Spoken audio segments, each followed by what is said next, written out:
They say betrayal hurts more when it comes from someone who knows your story. My name is Ada, and the woman who almost destroyed my life was my best friend. Her name was Kemi. We met in our first year at university. Same hostel, same struggles. Same dreams.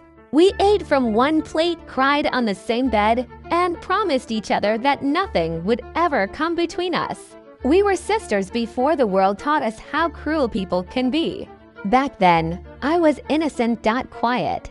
In love with a boy named Daniel. Daniel wasn't rich, but he was loyal. He helped me when my parents couldn't.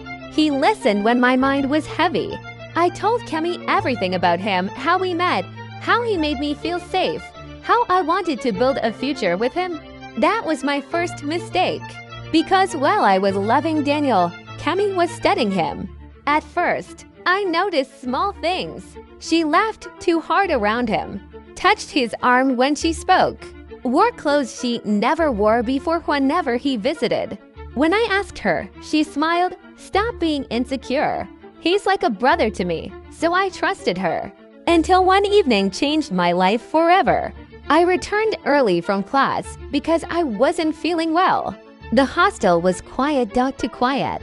As I climbed the stairs, I heard laughter coming from my room. Not just laughter, whispers, then silence. I pushed the door open, and there they were. Not naked. Not dramatic.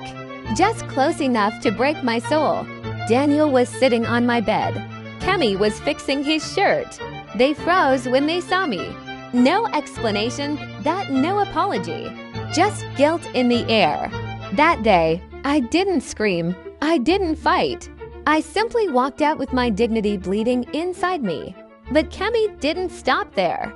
She told people lies, that I cheated first, that I was unstable, that I begged her to take Daniel.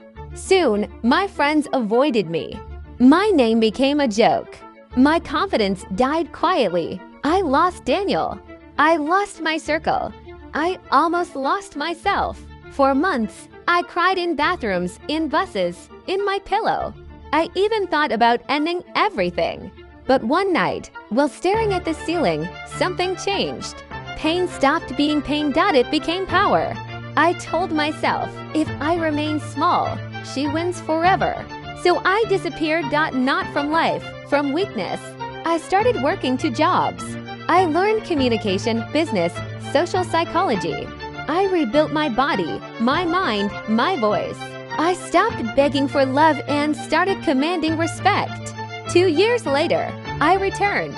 Not as the broken girl they knew, but as a woman nobody could ignore. Kemi didn't recognize me at first when we met at an event. She complimented my confidence, my glow, my presence. Then I smiled and said, "Funny, you used to sleep beside me." Her face went pale, but I didn't attack her. No, I became her friend again. Slowly, carefully. I entered her life, her work. Her relationship, her secrets. She trusted me again because people never believe the victim will come back powerful. Kemi was now dating a businessman named Tund. Rich. Influential. Loyal to her, the same way Daniel was loyal to me. I didn't seduce bodies, I seduced truth. I listened to Tund, helped his business, showed him who I really was. Without crossing lines, without touching what wasn't mine, I let him see how different loyalty looks. Soon, Kemi started feeling insecure. The same insecurity she once laughed at me for. Then one night, during a dinner, Tund looked at her and said, "Ada understands me better than you do." That sentence destroyed her. Weeks later, the truth came out.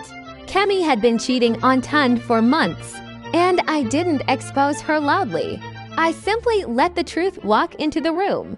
Tund left her. Her business partners followed. Her friends disappeared, the same way mine once did. One evening, she came to my apartment crying. "Ada, why are you doing this to me?" I looked at her and said, "I didn't destroy your life, Kemi. I only returned what you gave me." She dropped to the floor. That day, I didn't feel happy. I felt free. Because revenge isn't about hurting others. It's about healing the part of you they tried to kill. And this was only the beginning.